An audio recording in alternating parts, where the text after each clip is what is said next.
6장 24절 31절 말씀입니다. 누가복음 6장 31절이고요. 오른 사람들을 대하는 법, 황금률입니다. 황금률. 그 황금률이 우리 주께서 크리스천들에게, 성도들에게 이 세상에서 사람들을 대하는 법, 사람들과 사람들의 관계, 사람들을 대하는 법으로 이제 말씀하셨는데, 내 이웃을 사랑하라 주님께서 말씀하실 때 내 이웃을 내 자신같이 사랑하라 이렇게 이제 레위기 19장 8절에서 말씀하셨는데, 내 이웃을 사랑하라 할 때 그 구체적 강론에 들어가면 굉장히 많죠. 몇 배까지 되죠. 몇 배까지 되니까 그걸 다 외워서 할 수는 없다고. 사람들이 뭐 아무리 암기력이 좋아도 그걸 다 외워서 하긴 힘들어요. 그러니까 이제 우리도 여기 교회에 오면 뭐 문이 되게 많은데 문마다 이제 키를 다 하면 이 방만 해도 1, 2, 3, 4예요. 5, 6. 여기 키가 6개 필요하다고. 그러면 마스터 키라는 게 있죠. 마스터 키는 하나로 이제 여기 20몇 개 문을 다 할 수 있다고.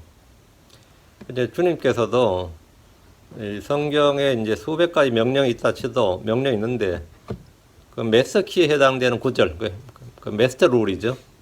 근데 그걸 골든 룰이라고 그러는 골든 룰. 그 골든 룰 하나 딱 그 하나만 하면 전체가 다 통하는 거예요.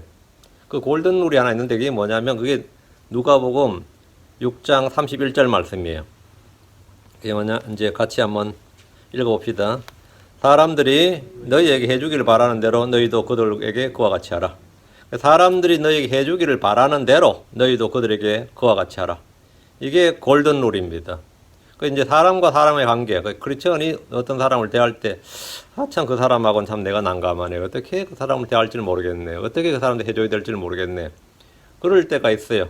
근데 그게 어렵지 않다 이거예요.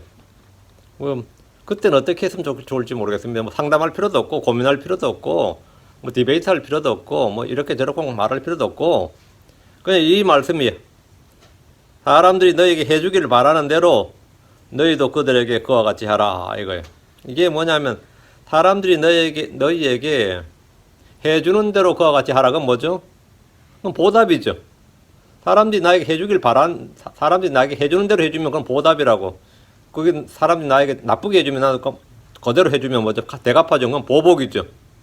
그게 보답이나 보복이 아니고 사람들이 너희에게 해주는 대로가 아니고 사람들이 너희에게 해주기를 바라는 대로예요. 사람들이 너에게 해주기를 바라는 대로. 그래서 사람들이 나한테 어떻게 해주길 바라느냐. 바라는 거죠. 그 바라는 대로 나도 그 사람들 바라면 되는 게 아니고, 바라는 대로, 남은 나한테 해주든 안 해주는 건 상관없어요.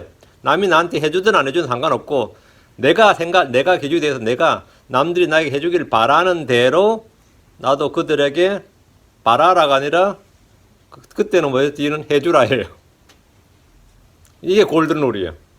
우리 주님께 말하면서. 그래서 그 기독교인들의, 그 크리스천들의 인간관계, 그 사람들을 대하는 법이 이 누가복음 6장 31절, 이 한 구절로 끝이에요. 이게 뭐냐면 내 이웃을, 내 형제를 남 서로 사랑하라. 이 전체, 그 사랑의 가장 적극적인 구체적인 방법이 누가복음 6장 31절입니다. 그래서 이걸 성경에서 골든룰이라고 그럽니다. 이 한 구절로 성경에 있는 모든 계명, 모든 명령은 다 통한다 이거예요. 그 성경 다 안 외워도 이 한 구절만 딱 외워서 이 한 구절만 딱 하면 모든 율법, 모든 명령을 그냥 다 성취하는 거예요. 이 모든 명령이 전부 다 성취되는 거예요. 그 성경 몇백 구절 안 외워도 된다 이거야. 이 한 구절만 딱 외우면 이 한 구절만 딱 기억하고 행하면 성경의 모든 명령을 다 행하는 것이다 이 말이. 그래서 이제 이걸 성경에 이제 골든 룰 이렇게 말합니다. 황금률 이렇게 말하고 알게 되기 쉬워요.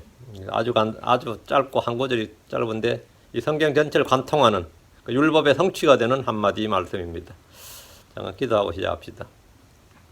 이래지 거룩하신 주 하나님 감사합니다. 하나님께서 은혜 주셔서 오늘 주의 말씀을 선포합니다. 선포하는 모든 말씀들 성도들 마음 가운데 잘 들려지고 또 마음 가운데 잘 받아들여져서 믿음과 결합하고 또 말씀을 마음 가운데 쌓아두고 또 이 말씀을 가지고 살아갈 수 있도록 인도하여 주시옵소서.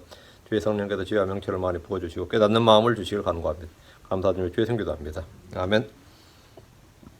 오늘 공부할 말씀은 성도들 입장에서 사람들을 대하는 방법입니다. 오늘 하나님을 대하는 방법이 아니고 사람들을 대하는 방법. 기독교를 흔히 사랑의 종교 그렇게 사랑의 종교 이렇게 말합니다. 성경은 서로 사랑하라 이렇게 말씀합니다. 주께서는 이웃이나 형제들 외에도 내 원수들을 사랑하라 하셨습니다. 무엇보다 하나님은 사랑이시니라 이 말씀입니다. 하나님은 사랑이시니라. 내 원수들을 사랑하라. 내 이웃을 사랑하라. 내 몸과 같이 사랑하라. 이러다 보니까 이제 기독교의 특징하면 사랑의 종교 이렇게 아주 유명한 말씀들, 모든 사람이 하는 유명한 말씀들입니다. 구약에서 이스라엘은 이웃을 사랑하고 원수를 미워하라고 들었습니다. 또 그렇게 배웠습니다. 마태복음 5장 43절에 그들이 말한 바 너는 내 이웃을 사랑하고 내 원수를 미워하라 한 것을 너희가 들었도다. 근데 이것은 잘못 들은 거죠. 왜 이렇게 들었냐면 누가 말하니까 들었겠죠. 그 당시 랍비들이나 장로들이나 서기관들이나 바리새인들이나 율법사들은 너는 내 이웃을 사랑하고 내 원수를 미워하라 이렇게 가르쳤어요. 이것을 이제 율법처럼 이것이 이제 성경의 말씀처럼 가르쳤는데 주님께서 그러니까 너희가 그들이 말한 바 너는 내 이웃을 사랑하고 내 원수를 미워하라 한 것을 너희가 들었도다. 그러나 구약 성경에서 주님은 어디에도 내 원수를 미워하라 이렇게 명령하시거나 말씀하신 적이 없습니다. 구약에는 없어요. 주께서 원수를 갚으셨다. 주께서 원수를 갚아주시겠다. 이런 말씀들은 많이 있지만 성도들에게 너희는 원수를 미워하라. 너희는 원수를 갚으라. 이렇게 하진 않으셨습니다. 주께서 이스라엘을 사용하셔서 주의 원수를 갚게 하신 적이 많기 때문에 구약에서는 주께서 원수를 갚으라고 했다는 식으로 받아들이게 된 겁니다. 주께서 미디안을 칠 때 아니면 블레셋을 칠 때 이스라엘의 원수를 갚으라. 주의 원수를 갚으라. 이런 명령이 있단 말이죠. 그러다 보니까 이 이스라엘 사람들도 그 원수는 갚아야 되고 원수는 미워하라. 이게 율법인 줄로 이제 생각을 하게 된 거죠. 원수 갚는 일은 주께 속한 것이기에 이스라엘은 주께 원수를 갚아달라는 기도를 자주 했습니다. 하나님께서 원수 갚아주시는 분이다. 보복하시는 주님이시다. 이렇게 성경을 배우다 보니까 하나님 원수 갚아주시는 분이고 보복하시는 분인데 우리도 당연히 원수 갚고 보복해야지. 이렇게 이해를 하게 된 거예요. 그것도 몇백 년 동안. 그래서 구약에서는 원수를 미워하라, 원수를 끊어버리라, 원수를 갚으라고 했다는 식으로 이제 이해하고 그렇게 믿게 되었습니다. 근데 이것은 주의 말씀이 아니라 랍비들의 해석이고 전통입니다. 그러나 정확한 본문은, 그럼 성경의 정확한 본문은 어떻게 되어 있냐면, 본문을 보면 레위기 19장 18절에 너는 원수를 갚지 말고 내 백성의 자손들에게 불평하지 말며 내 이웃을 내 자신같이 사랑하라. 나는 주니라. 성경에 이렇게 기록되어 있어요. 내 원수를 갚지 말고, 내 원수를 갚지 말고, 이게 율법이에요. 근데 이스라엘에서는 내 원수를 미워하라 이렇게 사람들이 가르쳤다고요. 이걸 이제 구전율법이라 그래요. 이제 장로들의 전통이라고 그러기도 하고. 주께서는 주의 원수 이스라엘을 갚으라는 명령이 있지 않는 한 이스라엘 사람들이 직접 이 사적인 보복, 사적인 원수 갚음 이것은 금지하셨습니다. 히브리서 10장 30절에 원수 갚는 일은 내게 속하였으니 내가 갚아주리라 주가 말하노라 하시고 또다시 주가 자신의 백성을 심판하려 하고 말씀하신 분은 우리가 아노니. 원수 갚는 일은 내게 속하였으니 내가 갚아주리라. 이 말은 뭐냐면 너희가 갚지 말라는 말이죠. 이 말씀은 신명기 32장 35절에 기록된 말씀을 인용한 겁니다. 우리 주께서는 구약의 율법과 교리를 잘못 이해하고 적용한 유대인들을 바른 교리, 바른 해석으로 바로잡아 주셨습니다. 유대인들은 오랫동안 이 구전율법, 장로들의 전통을 주의 말씀처럼 배우고 가르쳤고 거기에 권위를 뒀습니다. 마가복음 7장 13절에 너희의 전통과 너희가 전해준 전통으로 하나님의 말씀을 무효가 되게 하며 또 그와 같은 일들을 많이 행하느니라 하시니라. 마태복음의 산상수훈과 누가복음의 이 평야설교는 우리 주께서 전통으로 배운 유대인들의 오류와 잘못을 바로잡아주는 그런 말씀입니다. 너희가 이렇게 배웠으나 너희가 이렇게 들었으나 그러나 나는 너에게 말하노니 그게 아니고 이 말이 그게 아니고 이렇게. 자, 본문을 보겠습니다. 24절. 그러나 부유한 너희에게 화가 있을지어다. 너희는 이미 위로를 받았도다.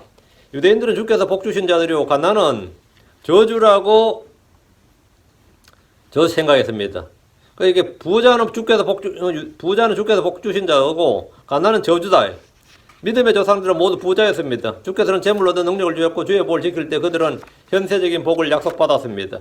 그렇기 때문에 부자가 되었다는 것은 주의 복을 받은 증거라고 인식되었습니다. 그런데 우리 주께서 그러나 부유한 너희에게 화가 있을지어다 이렇게 하셨습니다. 이는 모든 부자를 저주하거나 정죄하신 말씀이 아닙니다. 대리삭교는 부자였습니다. 아리마대 요셉이나 니고데는 부자였습니다. 어릴 때부터 율법을 잘 지켰던 청년은 부자였고 주님의 칭찬을 받았습니다. 주께서 화가 있다고 말한 부자는 자기의 재물을 신뢰하는 부자들, 하나님보다 만몬을 더 섬기는 부자들, 돈을 사랑하는 부자들, 재물로 인해 자기 마음을 높이는 부자들을 말합니다. 주를 믿고 따르는 사람들은 가난한 자도 복이 있고 부자도 복이 있습니다. 부자라고 저주받고 가난하다고 복받는 거 아닙니다. 주를 믿고 섬기고 하는 그런 사람은 뭐 가난이나 부나 상관없어요. 재물 얻기 위해서 불의와 불법을 행하고 가난한 자를 학대하고 강탈하는 부자는 아무리 큰 부자라도 화가 있습니다. 주께서 누가복음 18장 25절에 너희가 낙타가 바늘길을 지나가는 것이 부자가 하나님 왕국에 들어가는 것보다 쉬우니라 하였습니다. 자신의 부를 늘리고 지키기 위해서 주를 따르지 못하는 한 사람을 보시고 주께서 제자들에게 말씀하셨습니다. 마태복음 19장 3절에 그때 예수님께서 자기 제자들에게 이르시되 진실로 내가 너희에게 이르노니 부자는 하늘의 왕국에 들어가기가 어려우니라. 부자는 하늘의 왕국에 들어가기가 어렵다. 부자는 뭐 낙타가 바늘길을 지나가는 것보다 하늘의 왕국에 들어가는 것이 더 어렵다. 뭐 이런 거예요. 이런 말씀은 이 부자들을 마치 정죄한 것처럼 들립니다. 근데 부자를 정죄한 건 아닙니다. 성경 말하기를 자기 재물을 신뢰한 자는 넘어지려냐 의로운 자는 나무가지처럼 번성하리라. 부자가 문제가 아니라 그 재물을 신뢰하는 게 문제고 재물을 사랑하는 게 문제입니다. 여러분 지옥에 간 부자 이야기를 잘 알 겁니다. 거지 나사로 부자 이야기 누가복음 16장에 잘 나오죠. 그럼 부자여서 지옥 간 거 아닙니다. 지옥에 간 그런 모세와 대언자들의 글을 믿지 않았습니다. 그 모세와 대언자들의 글을 믿지 않아서 지옥 간 거지 부자였기 때문에 지옥 간 거 아니에요. 살아있는 그의 형제들 역시 모세와 대언자들의 말을 듣지 않으면 뭐 부자든 가난한 자든 관계없이 다 화가 있고 정죄를 받습니다. 저주를 받아요. 누가복음 16장 19절에 아브라함이 그에게 이르되 그들에게 모세와 대언자들이 있으니 그들이 저들의 말을 들을 것이니라 하며 이 지옥에 오지 않으려면 모세와 대언자들이 있으니 그들이 저들의 말을 들을 것이니라. 하나님의 말씀을 들으라 이거예요. 하나님은 사람의 외모를 중시하지 않으시고 빈부와 귀천에 따라 구원의 기준을 다르게 하지 않습니다. 부자는 뭐 구원을 더 어렵게 하고 가난한 자는 구원을 더 쉽게 한다. 이런 거는 더블 스탠다드라는 건 없어요. 다 똑같습니다. 제자들은 부자들이 하나님 왕국에 들어가기가 심히 어렵다는 주의 말씀을 들었는데 깜짝 놀랐습니다. 왜 놀랐겠어요? 그들은 부자에 대한 인식이 기본적으로 뭐냐면 부자는 하나님께 복을 받은 자라고 생각한 거예요. 그동안 대부분의 유대인들이 그러했듯이 제자들 역시 부자들은 복을 받은 자들인 줄로 생각을 했습니다. 그들은 부자들이 구원받지 못하면 대체 누가 구원받을 수 있느냐? 이렇게 주님께 도로 되물었습니다. 마가복음 10장 26절에 그들이 극도로 놀라며 자기들끼리 이르되 그러면 누가 구원을 받을 수 있으려? 부자도 구원 못 받으면 대체 누가 구원받느냐? 뭐 이런 거죠. 빈부에 관계없이 주를 신뢰하는 자, 복음을 믿는 자가 구원받습니다. 25절 배부른 너에게 화가 있을지어다 너희는 줄이리로다. 지금 웃는 너에게 화가 있을지어다 너희는 애곡하며 슬피 울리로다. 배부른 너에게 화가 있을지어다. 이 말씀은 부유한 너에게 화가 있다는 말씀을 다시 반복한 겁니다. 광야에서 주님은 이스라엘을 배부르게 하셨습니다. 출애굽기 16장 12절에 너희가 저녁에는 고기를 먹고 아침에는 빵으로 배부르리니 내가 주 너희 하나님인 줄을 너희가 알리라 하라 하시니라. 배부르리니 했죠. 주님께서 주실 때 풍성하게 주셨고 그들이 줄이거나 좀 더 먹었으면 좋겠다 뭐 이런 마음이 들면서 잡는 게 아니에요. 충분히 아침에 일어났을 때 아침에도 배불렀다. 저녁에도 배부르고 아침에도 배부르고 이 광야를 행진할 때 그들은 줄이지 않았습니다. 출애굽한 이스라엘은 광야에서 만나를 풍족히 먹었고 가나안 땅에서도 배가 불렀습니다. 신명기 6장 11절에 내가 채우지 아니한 집 곧 모든 좋은 물건이 가득한 집을 주시고 파서 만든 우물고 내가 파지 아니한 우물을 주시며 내가 심지 아니한 포도원과 올리브나무를 주사 내가 먹고 배부르게 하실 때에 주님께서 내가 먹고 배부르게 하실 때에 하나님께서 자기 백성들을 먹고 배부르게 하셨다 이거예요. 신명기 8장 10절 내가 먹어 배부르게 될 때 주 내 하나님께서 내게 주신 좋은 땅으로 인해 그분을 찬송하리라. 배부를 때 찬송하라고요. 주님은 자기 백성들을 배부르게 해주셨습니다. 신명기 11장 15절에 또 내가 내 가축을 위하여 내 들에 풀을 보내리니 내가 먹고 배부르리라. 주님께서 백성들에게 계속 하시는 말은 뭐예요? 먹고 배부르다 이거예요. 이런 이유로 이스라엘은 부유하게 되고 배부르게 되는 것을 주의 복으로 여겼습니다. 그런데 우리 주님께서 지금 이 본문에 배부른 너에게 화가 있을지어다 이러면 성경과 어떻게 되는 거죠? 성경에서 우리를 배부르게 해주신 분이 주님이신데 배부른 너에게 화가 있을지어다 이러면 어떻게 되는 거? 이게 뭔 말이냐 이거예요. 사람이 먹고 배부르게 될 때 주를 누리하고 자기 마음을 낮추고 주의 법규를 지키면 더 많은 은혜와 더 큰 복을 받습니다. 그런데 보통 사람들은 먹고 배부르면 마음이 교만해지고 하나님을 잊어버립니다. 이것은 우리 주께서도 미리 경고하신 것입니다. 신명기 8장 12, 14절에 내가 먹어 배부르게 되고 좋은 집을 짓고 그 안에 거하며 또 내 소떼와 양떼가 번성하고 내 은금이 크게 늘어나며 내 모든 소유가 크게 늘어날 때 내 마음이 교만하여 내가 주 하나님을 잊어버릴까 염려하노라. 그분께서는 너를 이집트 땅 속박의 집에서 데리고 나오셨으며, 주께서 화가 있다고 말씀하신 너희 배부른 자들은 마음이 교만하여 하나님을 잊어버린 자들입니다. 부자가 된 후에 자신의 힘으로 이것을 얻었다고 하는 부자들에게 화가 있습니다. 신명기 8장 17절에 또 내가 마음속으로 이르기를 내 능력과 내 손의 힘으로 내가 이 재물을 얻었다 할까 염려하노라. 하나님 은혜로 하나님 주신 복으로 하나님께서 내게 주셨다 이렇게 하는 게 아니라 내가 내 능력으로 내 손으로 내 지혜로 내 힘으로 뭐 이런 내가 막 들어가는 거죠. 이런 부자들에게 화가 있다 이거예요. 배가 부른과 동시에 마음이 높아진 자들에게 화가 있습니다. 호세아 13장 6절에 그들이 자기들의 초장이 내는 대로 배가 불렀고 배가 부르며 그들의 마음이 높아졌어. 그런 까닭에 그들이 나를 잊었느니라. 마음이 높아졌어. 배가 부를 때 배만 올라오는 게 아니에요. 마음도 같이 부풀어 오르는 거지. 그 마음이 높아져서 하이마인디드가 된 거예요. 그 마음이 높아져서 그런 까닭에 그들이 나를 잊었느니라. 주님은 이들에게 화가 있고 줄일 것이라고 하셨습니다. 재물은 영원히 지속되는 것이 아닙니다. 주께서 흩으시면 한날에 다 없어지는 것이 재물입니다. 다시 25절 지금 웃는 너에게 화가 있을지어다 너희는 애곡하며 슬피 울리로다. 이 말씀을 보면 마지막에 웃는 자가 진정한 승리자란 말씀이 생각납니다. 지금 웃는다고 해서 종말에 심판석에서 웃는 것이 아니기 때문입니다. 지금 부유한 자, 지금 웃는 자들은 현 세상에서는 권력자, 석권층이요 성공한 사람들이라 불립니다. 세계의 부자들 중에는 평생 먹고 즐겨도 다 쓰지 못할 돈을 가진 사람들이 많습니다. 그들은 지금 웃는 자들입니다. 그들은 지금 높은 자들이고 지배자들입니다. 사람들은 그런 사람들을 부러워하고 자기들도 아니면 자기 자식들이라도 그런 사람과 같은 그런 사람들이 되기를 바랍니다. 그런데 주께서 그들이 복 있는 자들이 아니라 화가 있다고 하셨습니다. 무엇 때문입니까? 부자들, 배부른 자들, 지금 웃는 자들이 의가 있다면 아무 문제가 없습니다. 돈이 있다면 문제가 없는 게 아니라 의가 있다면 문제가 없어요. 의가 있다면. 그러나 부자가 되기 위해서 불의와 불법, 학대와 착취, 강탈을 삼고 마음이 높아졌고 주를 잊었다면 그들에게 화가 있습니다. 그들은 곧 줄이게 되고 애곡하게 되면 슬피 울게 될 겁니다. 야고보서 5장 1절 4절에 보면 자 이제 너희 부자들아 너희에게 이 말 너희의 비참한 일들로 인하여 슬피 울며 울부짖으라. 성경이 부자들에게 왜 이렇게 말씀한 겁니까? 2절부터 이유가 있습니다. 너희의 재물은 썩었고 너희의 옷은 좀 먹었으며 너희의 금과 은은 부식되었으니 그것들의 녹이 너희를 대적하는 증인이 되고 불같이 너희 살을 먹으리라. 너희가 마지막 날들을 위해 재물을 함께 모아 쌓았도다. 보라 너희 밭에서 곡식을 거둔 품꾼들의 품삯 곧 너희가 사기쳐서 숨겨둔 품삯이 소리를 지르며 곡식을 거둔 자들의 울부짖음이 만군의 주의 귀에 들어갔느니라. 의의 소득이 없다 이거. 소득에 의가 없다 이거예요. 너희가 지금 가진 소득에 의가 전혀 없다 이거예요. 사기쳐서 숨겨둔 품삯 이런 거죠. 노동자들이 지금 울부짖는다 이거예요. 그지 우리도 지금 노조 문제가 늘 어느 나라나 심각한데 너무 강성 노조 그런 거 있죠. 그 강성 노조의 배경이 있어요. 하도 사기를 치고 울가먹고 이 노동자들을 죽이고 하니까 노조가 자기도 살려고 하다 보니까 이 강성 노조가 나온 거지. 처음부터 강성 노조는 아니었죠. 하도 일을 시키고 시킨 데 대한 대가는 잘 안 주고. 이번에 한국에도 지금 요즘 한국도 이제 곧 내년 대선이 있어서 이제 대선 후보들 이야기 나온지 홍준표 씨라고 있죠. 그 사람 이야기하잖아요.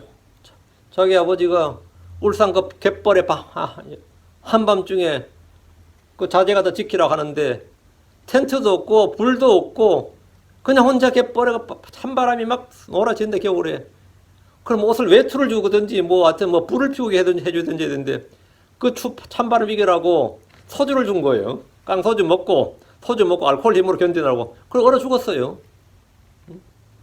그 아버지가 그렇게 죽었다고 그 사람이. 그 노동자들이 그 당시에 받았던 대우가 어땠는지가 너무나 생생하게 그 사람 입으로 증언이 되는 거예요. 그 사람. 그 사람도 집이 너무 가난해서 원래 육군사관학교 합격한 사람이에요. 육사 합격했던 사람이 집이 완전히 난리가 나는 거 보고 의사가 되려니까 학비가 없고 돈 안 들은 육군사관학교 가려고 했던 사람이 갑자기 진로를 한 달 만에 바꿔가지고 법대를 간 거예요. 고려대 법대를 간 거예요. 딱 이유는 딱 하나입니다. 검사가 되겠다는 거였어요. 자기 아버지 엄마가 경찰들한테 당하는 걸 보고 3일간 고문당하는 걸 보고 내가 검사가 되겠다. 경찰 위에 검찰이 있다는 걸 알게 된 겁니다. 그래가지고 이 사람이 이과인데 문과로 바꿔가지고 한 달 만에 하게. 그 당시에 노동자들이나 이 가난한 층들이 얼마나 핍박을 받았는지를 그 사람 지금 대통령 후보된 사람이 술술술 증언을 하는 거예요. 근데 그는 전 잘 알아요. 내가 시골로 자랐어요. 오토바이 소리만 한번 나도 말이죠. 사람들 덜덜 떨었습니다. 일제시대 잔재가 남아갔어. 일본 순사란 그 개념이 남아가지고. 시골도 다 뭡니까? 나무로 불 떼고 나무로 온도를 하고 있죠. 그 나무를 못하게 해버린 거예요. 법으로 살림법이 만들어져서. 그 아무 집 와도 집 뒤지면 다 나무에 있죠. 나무 없는 집이 어디 있어? 나무 없는 집이 다 가면 얼어 죽죠. 그럼 다 걸리는 거예요. 걸면 다 걸리는 거예요. 그 다 도망치고. 우리 할아버지도 그렇게 산에서 도망치다가 낙상하셔가지고 돌아가셨어요. 저희 할아버지. 참 진짜 이 부자들의 부자 권력자들의 당시에 낙상이라든지 압제라든지 이런 거 말도 못하지. 그래서 우리가 좀더 강성노조 이런 게 나오는 거예요. 이 본문을 보면 그것들이 불의와 불법, 학대, 착취, 강탈 이건 그들의 일상이었단 말이죠. 그들은 곧 줄이게 되고 애곡하게 되고 슬피 울게 된다. 이렇게 지금 주님 말씀한 거예요. 그 야고보서 5장일 때 지금 이게 나오는 거예요. 그것뿐만 아니단 말이지. 부자들이 애곡하며 슬피 울게 되는 것은 그들이 재물을 모을 때 한 일 때문이에요. 지금 이 땅에서 부자들, 배부른 자들, 웃는 자들 자기 마음을 낮추지 않습니다. 그들의 그걸 계속해서 유지하기 위해서 계속 더 큰 죄를 짓습니다. 그들은 쾌락의 종이 되어 즐기며 웃고 자기 마음을 살찌게 합니다.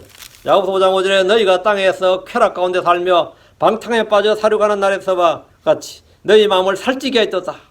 너희 몸을 살찌게 했다. 너희 마음을 살찌게 하였도다. 너희 마음을 살찌게 하였도다. 너희 마음을 높였도다. 이게 뭐냐? 이게 문제다 이거예요. 이런 이유로 주님은 너희 배부른 자에게 뭐 했다? 화가 있을지어다. 지금 웃는 너희에게 화가 있을지어다. 부자들이 너희 화가 있을지어다. 이렇게 말씀한 거지. 그 부자 자체, 의가 있는 소들 가진 부자들에게 말씀하신 게 아닙니다. 자, 26절. 여러분이 월급 차곡차곡 모으고 저축하고 아껴서 부자 되었다. 그건 전혀 문제되는 거 아니에요. 26절.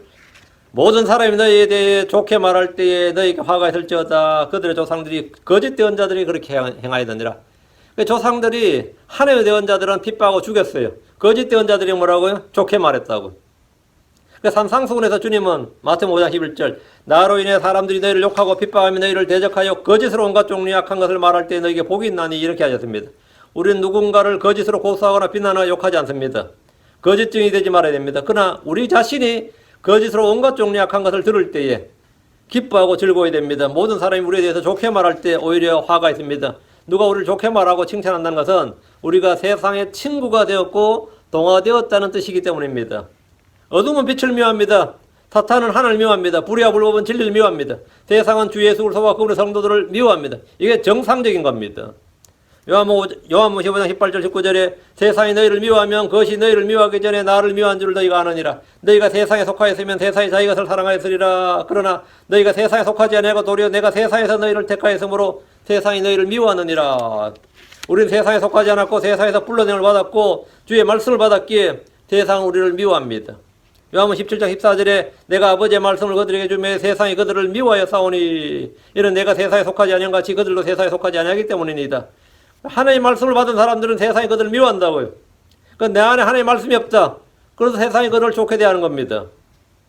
세상이 우리를 미워하고 욕하고 저주하고 정죄하고 판단하는 것은 이상한 일이 아니라 이상한 일이 아니라 그 정상입니다. 요한일서 3장 13절에 내 형제들아 세상이 너희를 미워하거든 이상히 여기지 말라. 이상히 여기지 말라고요.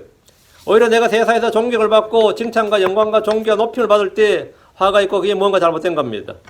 주께서 나는 사람들에서 존귀를 받지 아니하노라 하셨습니다. 반면 바리새인들을 비롯한 유대인들은 서로 존귀를 받았습니다.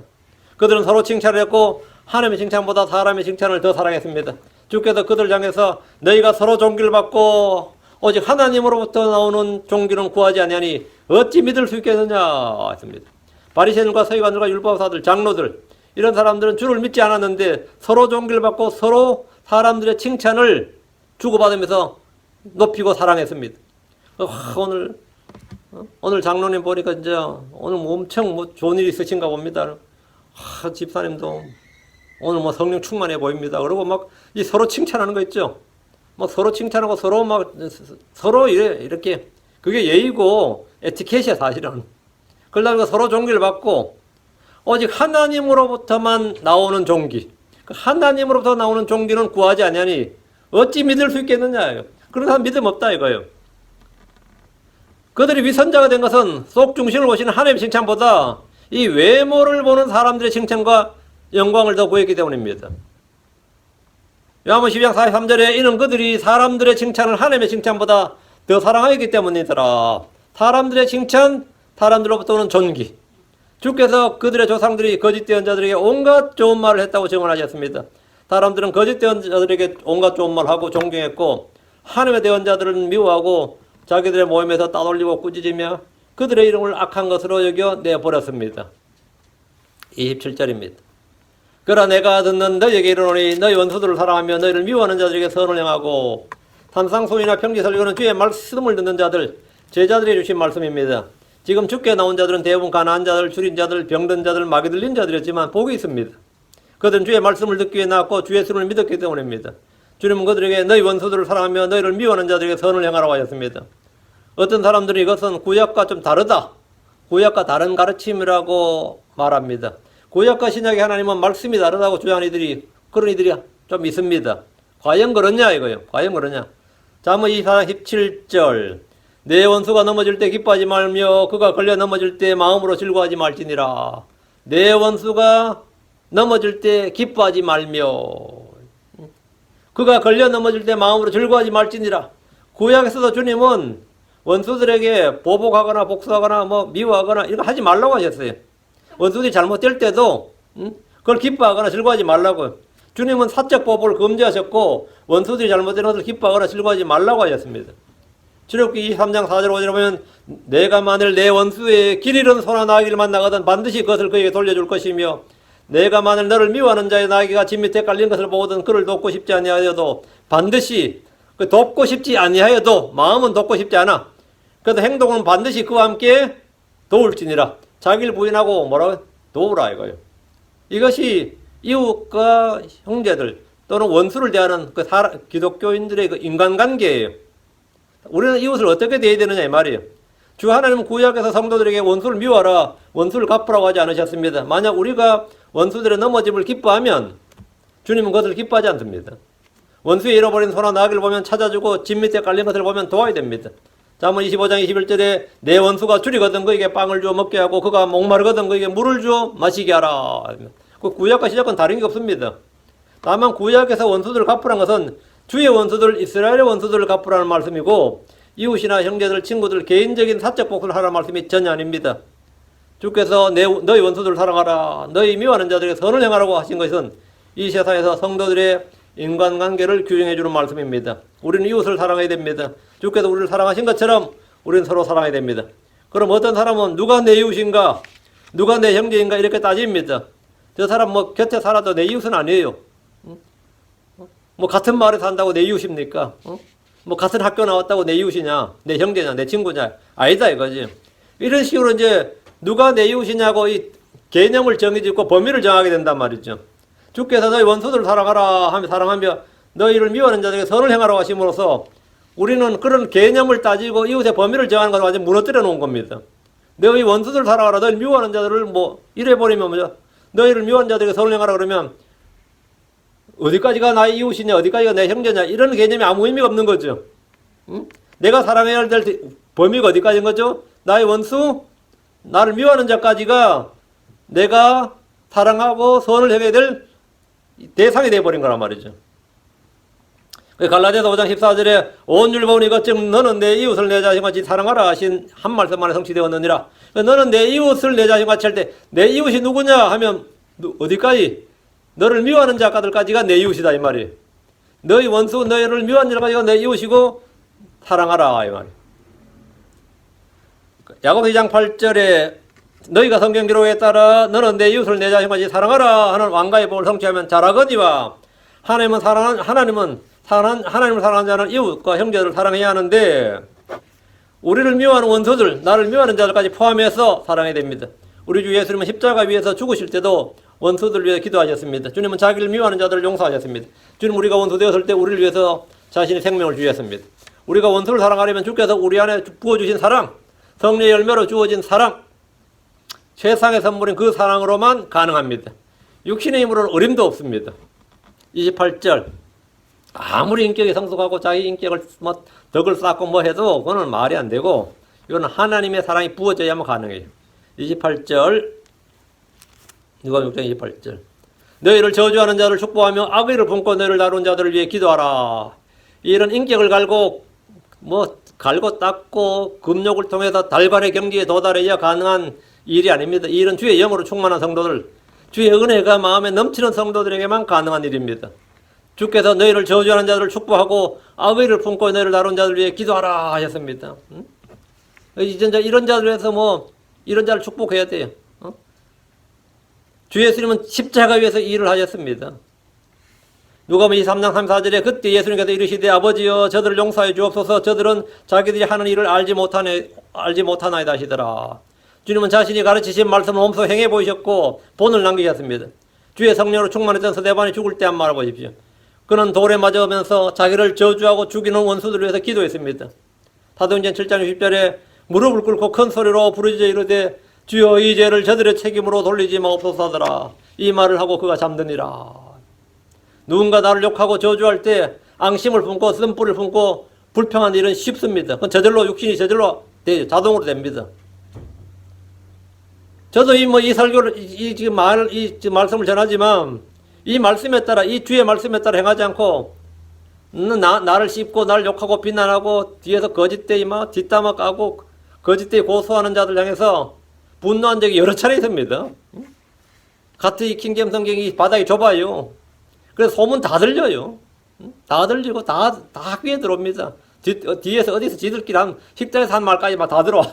지들끼리 밥 먹으면 하는 말까지 말이죠. 또 다 알려줘. 또 참새들처럼 알려주고 말이죠. 그러면 열불 나 안 나? 열불 나. 그 인간들 참 좋은 밥 먹고 미친 소리 해야 되네. 이 정도 이제 성령 충만할 때 반응이 그 정도야. 미친 소리 하고 있네 자식들이. 이 정도가 그나마 내가 좀 나을 때야. 근데 그날따라 내가 별로 컨디션도 안 좋고 별로 안 좋아. 인간들 진짜 이런 생각이 진짜 나지. 내가 타이프 치면 내가 다 찔리더라고.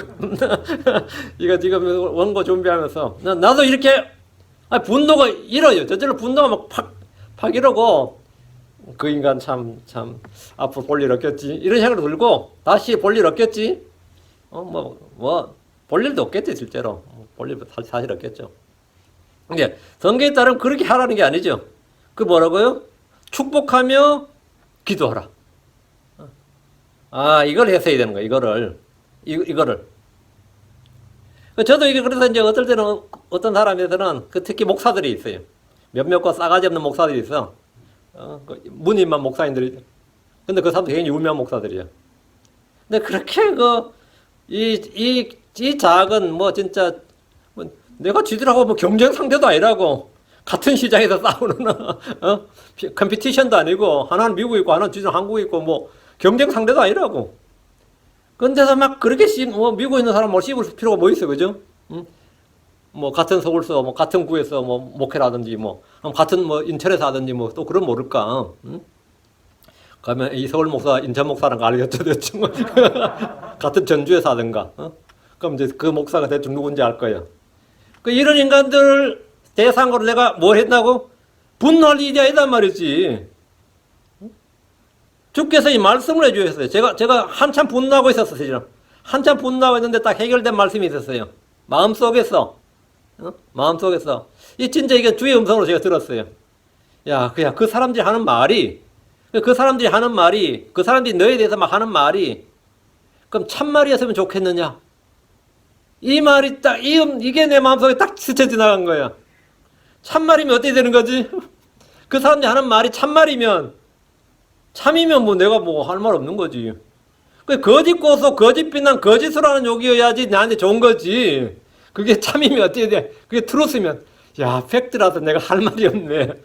그 사람들 하는 말이 다 트루스고 다 팩트라서 내가 진짜 어떻게 할 수가 없네. 이러면 내가 그 자리에서 회개해야 되는 겁니다. 그냥 주 앞에서 뭐 욕할 일, 그 사람들한테 분노할 일이 아니라 왜 나의 진실을 밝히느냐 이렇게 분노해야 되는 일이 아니라 난 회개해야 될 일이에요. 근데 그것이 거짓이면 뭐라고요? 아, 그건 복된 일이라고. 근데 문제는 나한테 복된 일인데 그 더 복을 받는 방법은 뭐냐면 그들을 뭐하라고?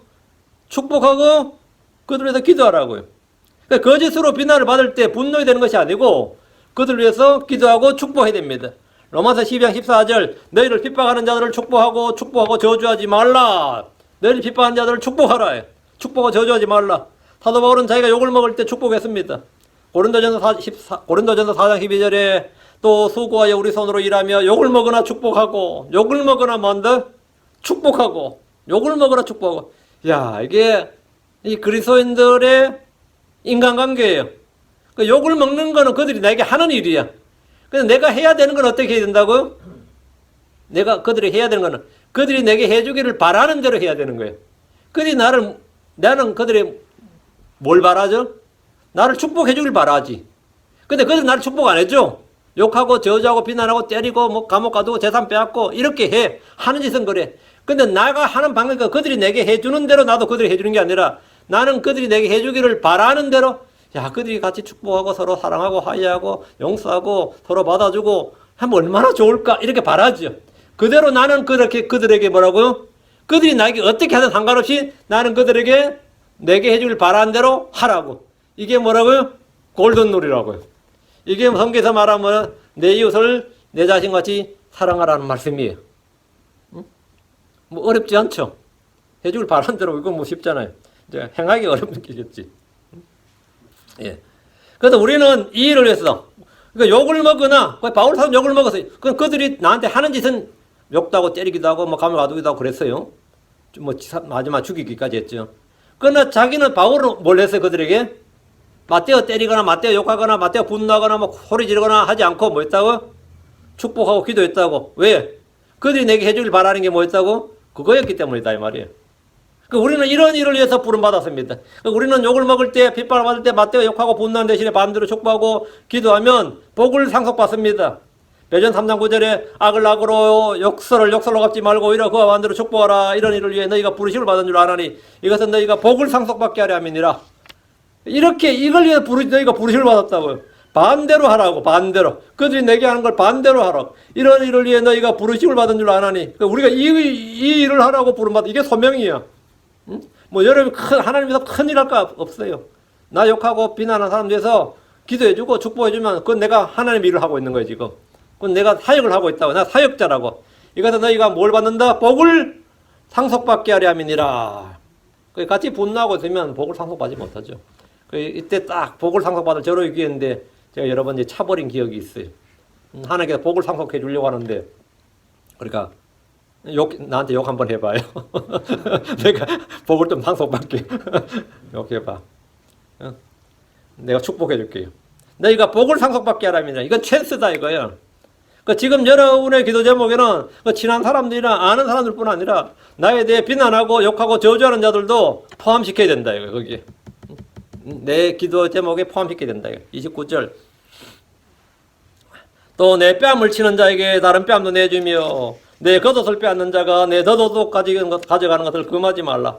이 말씀은 뺨을 친다, 겉옷을 빼앗는다 이 말은 뭐죠? 뺨을 친다는 인신공격, 물리적 공격, 아마 바이런스죠. 폭력이라고요. 지금까지 욕으로만 막 씹고 뭐라 그러는데 지금 진짜 몸에 이제 위해를 가하는 거예요. 물리적 공격이 가해진다고. 그 말로 욕하는 정도가 아니라 물리적 위해와 폭력을 가할 때 성도들은 어떻게 해야 되는가 참 황당하죠. 자위권을 발동해야 돼 어떻게 해야 되냐 이 말이에요. 내 뺨을 치는 자에게 다른 뺨도 내주며 이것이 바로 그 유명한 비폭력 무저항이에요. 비폭력 무저항. 이걸 가장 마음에 깊이 감동받았던 사람이 많겠지만 이제 우리가 유명한 사람들 중에서 러시아의 그 문학가 대문호지 톨스토이예요. 이 레오 톨스토이가 성경을 굉장히 깊이 읽고 연구를 많이 했던 사람이에요.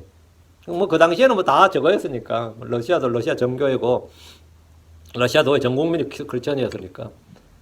여러분이 아는 뭐 까리마조프 형제를 쓰는 그런 사람 있죠. 이런 사람 전부 다 상당히 그 크리스천들이 그 성경을 깊이 공부한 크리스천들이었어요.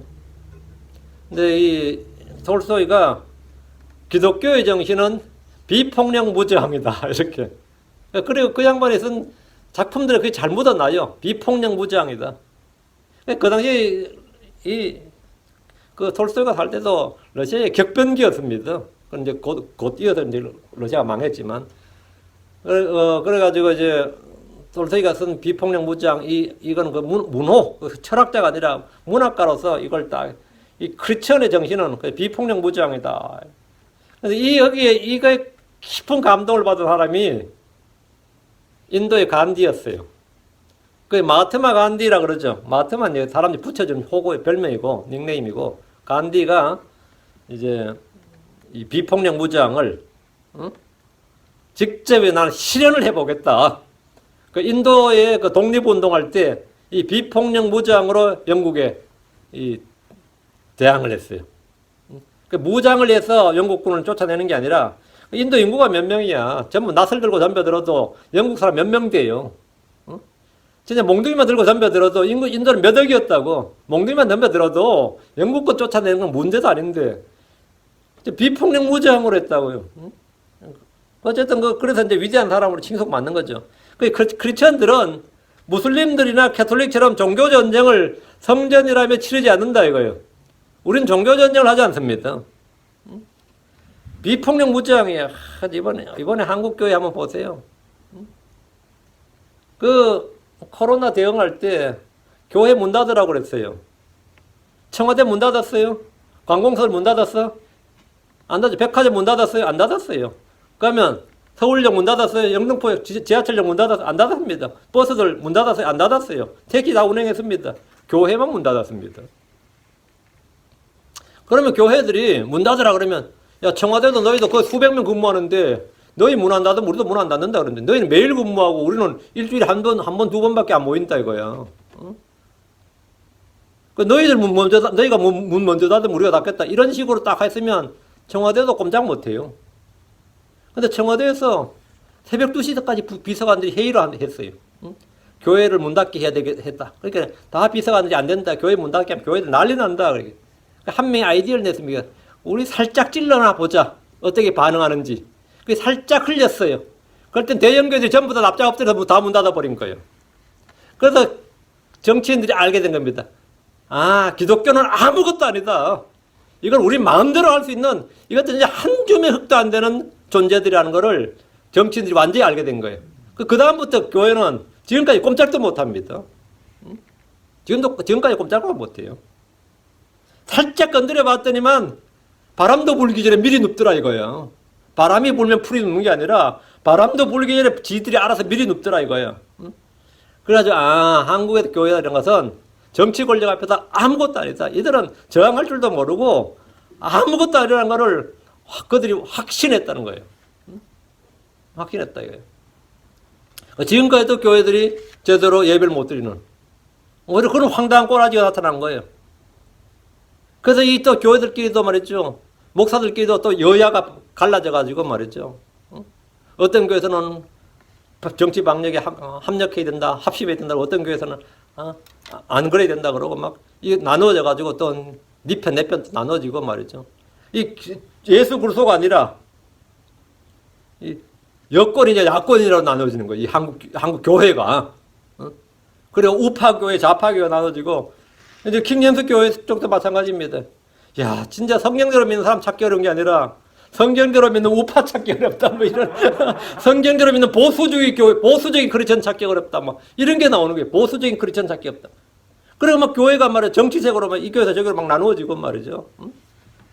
우파 목사가 좋을 때 좌파 크리스천들이 막 몰려들어 자기가 좌파로 또 겨냥하고 뭐 별의별 일이 뭐 아주 꼴값도 어느 일이 다 터지고 말이죠. 뭐 지금 이런 거예요. 너무 황당하죠. 그 초대교회 성도들은 예수님의 본을 따라서 때리면 맞았고 가두면 갇혔고 죽이면 죽임을 당했습니다. 겉옷을 빼앗는 정도가 아니라 나의 재산을 빼앗기고 생명을 빼앗을 때 그것을 금하지 말라 이거예요. 그러니까 이 성도들 교회들이 비폭력 무저항으로 그, 이게 진짜 상당한 진정한 저항이지. 감옥 가면 간다, 이렇게. 그 쥐들도 그렇게 하면 못하죠. 그 어떤 교회에서 하도 이제 공무원이 감이 나오니까 그 교회에서 그랬어요. 그 구청을 딱 갑자기 교회 성도들이 들이닥친 거예요. 너희들 이 작은 사무실에 지금 여기 20명 넘게 있다 이거예요. 우리 교회는 이거보다 훨씬 더 큰데 20명이 안 모인다 이거예요. 너희들 지금 매일 아침 출근해서 저녁까지 여기서 일한다 이거예요. 너희 이 구청 사무실도 문 안 닫는데 왜 우리 교회 문 닫으라고 해요? 구청 직원들이 할 말이 없는 거예요. 너희들은 지금 코로나에서 코비드에서 그러면 뭐 면제됐냐? 공무원들한테는 안 걸린다고 면제돼 있냐 이거예요. 뭐 크리스천들한테만 코비드가 공개하냐 이거. 진짜 한국은 코비드가 크리스천들한테만 공개하나 봐. 응? 코비드 바이러스는 지하철에서 활동 안 하는 것 같아. 백화점에서 활동 안 하고 오직 교회에서만 활동하는 코비드. 그 마귀의 코비드인가? 응? 오직 교회에서만 활동하는 것 같아. 근데 이게 지금 제대로 안 되는 거예요. 이게 크리스천들이 오늘 이 개념이 잘 안 잡혔어. 근데 이 29절 말씀 자세히 보면 말이죠. 크리스천들은 그러면 완전히 아무것도 아닌 존재냐? 그냥 자기 방어도 하지 말고, 뭐 군인이나 경찰도 되지 말고, 뭐 때리면 맞고 죽으란 말이냐, 그죠? 응? 우린 시민으로서 군역을 담당해야 되고, 경찰이나 검찰 공무원이 되어서 범죄자들 잡아들이는 일도 해야 됩니다.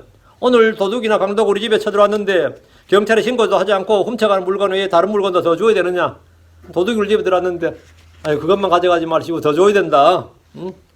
본문이 말하는 것은 전혀 그런 이야기 아닙니다. 우리 집에 도둑이 들면 당연히 신고해야죠. 그리고 당연히 누가 오면은 크리스천이 총 가지고 참 문제 없어요. 자위권을 발동하는 전혀 문제 없습니다. 본문이 말하는 지금 이 본문 지금 29절에 뺨을 치는 자이고 다른 뺨도 되고 내 겉옷을 빼앗는 자에게 내 겉옷도 가져가려고 금하지 말라는 것은 크리스천에서 받는 핍박과 박해입니다. 주께서 마태복음 5장 39절에 나는 너희에게 이르노니 너희는 악에게 맞서지 말라. 누구든지 내 오른뺨을 치거든 그에게 다른 뺨도 돌려대며 라고 하셨는데 이는 악을 방조하거나 방관하라는 말이 아닙니다. 우리는 악을 미워야 됩니다. 마귀를 대적하고 죄를 미워하고 싸워야 됩니다. 비폭력 무장은 간디가 톨스토이 영향을 받아서 인도 독립운동할 때 쓰던 슬로건입니다. 그러나 이것도 우리 주께서 성도들에게 이 땅에서 사는 법을 가르치신 겁니다. 크리스천들 혈과 육에 대항하여 싸우지 않고 영적 전쟁을 치르는 그리스도의 좋은 군사들입니다. 우리는 믿음의 선한 싸움을 싸우고 선으로 악을 이겨야 됩니다. 크리스천으로서 성도들은 뺨을 맞고 옷을 뺏기는 것을 능히 감당하고 견디고 이겨야 됩니다. 이것은 성도들의 무기력함이 아니라 싸우는 방법입니다. 성도들 이런 가운데서 죽기까지 신실하게 믿음을 지킵니다. 자기 생명을 아끼지 않고 마귀를 대적하고 죄와 싸우고 세상을 대적하고 싸웁니다. 야, 그렇게 벌금 때리고 감옥 가둬도 이놈들이 계속 예배 드리더라고요. 이게 진정한 뭐라고요? 저항이에요. 성도들이 공권력에 대항하는 방법입니다. 근데 뭐 알아서 기어버리니까 알아서 먼저 기어버리니까 문제지. 목사가 먼저 알아서 뭐 교회 나오지 마세요 그러고 뭐 이러고 있으니까 이제. 지금 한국교는 지금 현재 한국교회 통계상지 몇 개인지 모르겠는데 이번 코비드 지금 현재로 약 10,000개 정도 교회가 문 닫았다 그래요. 10,000개 정도 교회가 문 닫았고 지금 현재 미국에서도 미국 교회도 마찬가지로 지금 몇만 개 교회가 지금 문 닫았다 그래요. 이번에 코비드로서 제일 성공한 건 뭐냐면 교회를 이 땅에서 딱 정리했다는 거예요. 교회를. 이거 좀 더 가면 뭐 말할 필요도 없습니다. 30절입니다. 내게 구하는 모든 자에게 주고 내 물건들을 빼앗는 자에게 다시 달라고 하지 말며 문자적으로 이 말씀을 교류로 실행하면 모든 크리스천들은 무일푼이 되고 가난뱅이가 될 겁니다. 누가 나의 차를 달라, 나의 지갑을 달라, 나의 집을 달라고 하면 줄 수 있습니까? 누가 나에게 내가 가진 것들을 달라고 요구하면 이 말씀에 따라 줘야 됩니까? 누가 급히 제게 전화를 해서 500불 빌려달라고 했습니다. 500불 빌려달라고 했어요. 그래서 제가 무슨 일이냐 물었더니 아무것도 묻지 말고 그냥 좀 빌려달라는데 참 난감했습니다. 알고 보니까 지금 도박을 하다가 잃어버리고 500불이라도 빌려가지고 더 하려고 했던 겁니다. 아는 사람들한테 다 빌렸고 이제 마지막으로 생각난 사람이 윤 목사였던 거야. 어떤 사람은 제게 2불을 빌려달라고 그래요. 내가 참 어이가 없더라. 2불을 빌려달라, 2불. 너무 적은 액수를 빌려달라고 해서 내가 왜 그러냐 했더니 담배를 사서 피우려는 것이었습니다. 담배 한 갑이 아니라 담배 피우는 사람들에 가서 한 개피를 사서 피우는 거예요. 한 개피 1불, 2불 하나 봐요. 한 갑 사는 게 아니라 담배를 가진 사람이 가서 이제 1불, 2불 주면 한 개 피 또는 두 개 피를 사서 피우기 위해서 2불이 필요했던 겁니다. 술을 마시기 위해서 구걸하니도 있고, 마약을 위해 구걸하니도 있고, 클럽에 가기 위해서 구걸하니들도 있습니다. 그런 사람들에게 우리가 다 돈을 줄 필요 없습니다. 주께서 내게 구하는 모든 자에게 주라, 이 말씀은 빌려줄 수 있을 때, 선을 행할 때 이자를 받거나 보상을 기대하지 말고 주라, 이 말씀입니다. 도움이 필요한 자를 돕고 나누는 것은 선한 일이고 의로운 일입니다. 그런 일에 이해타산에 근거해서 주는 것이 아니라 그냥 주라는 말입니다. 이자도 없고 이익도 없고 돌려받을 수 없을 것 같아도 내 손에 도울 힘이 있고 줄 것이 있으면 주라는 말입니다. 율법에도 말하기를 신명기 5장 7절 10절에 주 내 하나님께서 내게 주시는 땅에 내 성문들 중 어떤 성문 안에서든지 내 형제들 중에 가난한 사람이 너희 가운데 있거든 너희는 내 마음을 강팍하게 하지 말고 내 가난한 형제로부터 내 손을 접지 말며 그에게 내 손을 넓게 펴서 그가 원하는 대로 그의 필요를 넉넉히 구워주라. 너는 조심하여 내 악한 마음 속에서 이런 생각을 하지 말라. 곧 이르기를 일곱째 해 면제하는 해가 가까이 왔다 하며 내 가난한 형제를 향해 눈을 악하게 뜨고 그에게 아무것도 주지 아니하면 그가 너를 대적하여 죽게 부르짖으니 그것이 내게 죄가 되리라. 너는 반드시 그에게 줄 것이요 그에게 줄 때 내 마음에 근심하지 말지니 이 일로 인하여 주 내 하나님께서 내 모든 일과 내가 손을 대는 모든 것에서 내게 복을 주시리라. 그러니까 구워줄 때 이해 타살 머리 굴리지 말라 이거예요. 내년이 안식년인데 내년이 신년인데 이거 빌려줬다는 못 받는데 이런 생각하면서 손을 접지 말라고요. 시편 41편 1절에 가난한 자를 배려한 자는 복이 있나니 주께서 고난의 때에 그를 건지시로다. 시편 112편 9절에 그가 재물 헛되어 가난한 자들에게 주었으니 그의 의가 영원히 지속되고 그의 뿔이 존귀하게 높여지로다 했습니다. 구하는 자에게 주라는 말씀은 도움을 구하는 자에게 주라는 겁니다. 우리는 빚지는 자가 아니라 베푸는 자가 될 수 있도록 해야 됩니다. 3절에 내 물건들을 빼앗는 자에게 다시 달라고 하지 말라. 성경 남의 것을 도둑질하지 말고 강탈하지 말라고 합니다. 도둑질하지 말라는 것은 십계명 중 하나입니다. 그런데 폭력으로 나의 물건을 빼앗는 자가 있습니다. 율법은 도둑질한 자는 도둑질한 것이 몇 배? 배상 명령이 있죠. 소나 양을 도둑질해서 죽이거나 팔면 소는 5배, 양은 4배를 배상해야 됩니다. 전액 배상한 것은 물론이고 빼앗을 때 다시 달라고 하지 말라는데 이 성경은 지금 말이 되냐 이거 지금 율법과 주께서는 도둑이나 강도를 옹호하고 크리스천들을 일방적인 피해자가 되게 만드는 게 아닙니다. 크리스천들은 무조건 피해자가 되라 이게 아니에요. 본문이 말하는 것은 궁핍한 자가 내게 구하는 것, 위기나 어려움에 처한 형제들이 훔치고 빼앗는 자가 되었을 때 긍휼과 은혜를 베풀어 주란 겁니다. 빵이 없어 줄인 자가 도둑질을 하고 나의 지갑을 훔쳤을 때 우리는 그에게 다시 달라고 할 수 없습니다. 그건 아무것도 없어서 구했고 훔쳤고 빼앗았기 때문입니다. 다시 광야에서 나발에게 청년 10명을 보내서 호의를 구했습니다. 사무엘상 25장 8절에 그런즉 이 청년들이 내 눈에 호의를 있게 하라. 우리가 좋은 날에 오나니 내 손에 닿는 것이 무엇이든지 내 종들과 내 아들 다윗에게 주기를 원하노라 하라. 그 다윗이 청년 10명을 보내서 나발이 부자였단 말이죠. 먹을 것을 좀 구해오라 그랬어요. 그러나 나발은 다윗이 구할 때 아무것도 주지 않고 도리어 욕하고 조롱했습니다. 분노한 다윗은 400명의 군사에게 칼을 차라고 명령하고 그를 치려고 갔습니다. 나발의 물건들을 빼앗으려 했던 겁니다. 다윗이 해도에도 너무한 거 아니에요? 자기한테 달라고 한 거 좀 안 줬다고 400명을 무장시켜서 나발을 쳐버리겠다면 이거 어떻게 된 거야? 나발 입장에서 뭐야 이거? 야, 내가 자기 좀 달라고 한 거 안 준다고 나를 군대를 끌고 와서 날 치겠다는 거예요? 나발은 다윗이 광야에서 자기 양떼를 지켜준 걸 알지 못하고 인정하지 않았습니다. 그는 은혜를 갖거나 선을 베풀려 하지 않았습니다. 덕분에 그는 모든 것을 빼앗기고 죽을 뻔했습니다. 31절입니다. 사람들이 너에게 해주길 바란 대로 너희도 그들에게 그와 같이 하라. 이 말씀은 흔히 황금률이라고 불리는 구절입니다. 성도들이 사람들을 대하는 원칙과 기준을 제시해 줍니다. 우리는 믿음으로 행하라 사랑으로 행하라 말씀을 듣지만 그 기본이 되는 말씀이 이겁니다. 사람들이 너에게 해주기를 바라는 대로 너희도 그들에게 그와 같이 하라. 사람들이 내게 해주기를 바라는 대로입니다. 여기서 핵심은 바라는 대로예요. 사람들이 너에게 해주는 대로 그들에게 하라는 것이 아닙니다. 내게 해주는 대로 그들에게 해주는 것이 보답이고 복수입니다. 사람들이 여러분이 해주기를 바라는 것이 무엇인지 생각해 보십시오. 사람 누구나 남들이 나를 존중해주고 친절히 대해주기를 원합니다. 나에게 악을 행하지 않기를 원합니다. 남들이 내게 선을 행해주기를 원합니다. 그럼 나도 다른 사람에게 그와 같이 하라는 겁니다. 그 사람이 나에게 그와 같이 하든 안 하든 그건 별개의 문제고 내게 해주길 바라는 게 내가 그런 게 있을 거야. 내게 해주길 바라는 게 있을 거 아니에요. 내게 해주길 바라는 게 뭐냐고. 나는 그와 같이 하면 되는 겁니다. 나는 그와 같이 남들이 그렇게 바라면 안 되고 하면 돼요. 계속해서 남들이 내게 그렇게 해주길 바라기만 하면 불평불만만 생기지. 나는 그렇게 내가 바란 대로 그렇게 해주라고. 그와 같이 하라, 이거 하라. 이 원칙은 너무나 쉽고 간단합니다. 헷갈릴 것이 전혀 없습니다. 그리고 크리스천의 대인관계 원칙은 사람들이 너에게 해주기를 바라는 대로 너희도 그들에게 그와 같이 하라. 이건 뭐 유치원생들도 다 할 수 있는 이야기예요. 이건 뭐 글을 배워야 되는 것도 아니고 뭐 어떤 종교를 배워야 되는 것도 아니고 교리를 배워야 되는 것도 아니고 어떤 높은 경지에 도달해야 되는 게 아니라 너무나 간단한 그 내 마음속에 딱 한마디 이 말씀이 딱 듣기만 하면 어떻게 해야 되는지 마음속에 자동으로 탁 나오는 거죠. 너무나 쉽고 간단합니다. 뭐 고민할 것도 없고 갈등될 것도 없고 사실 이건 너무나 쉬운 주님께서 진짜 메시지를 주신 거예요.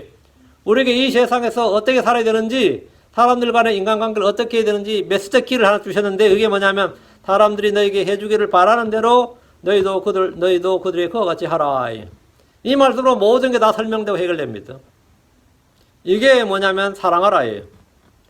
남들이 나를 욕하거나 험담하기를 원치 않을 겁니다. 그럼 나도 남들에게 그와 같이 하면 안 됩니다. 내가 어려울 때 누가 도움을 주었으면 바란다면 나도 남이 어려울 때 도움을 주면 됩니다.